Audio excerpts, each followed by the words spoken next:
GFF and Entertainment Society of Goa will be organizing Patriotic Film Festival on the occasion of India's 70 years of independence. The festival will be held from 14th to 16th August at Mackinac Palace. With this initiative of 70 Saal Ajadi, Yaad, Karo, Kurbani, we aim to pay tribute to the freedom fighters of India and remember their supreme sacrifices made during the freedom movement. The film will be screened during the film festival in Panjim are as follows.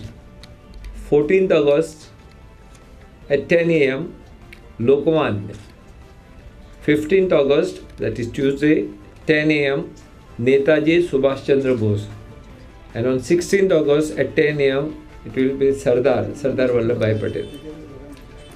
We have invited students from various schools around Panjim area. We also send mails to all Ravindra Bhavans in Goa that we are ready to have joint screening jointly with Ravindra Bhavan in all the Ravindra Bhavans in Goa, such as, for example, Margaon, Ponda, Vasco and Sankali. So the same films will be screened in the other parts of Goa, especially in Ravindra Bhavan.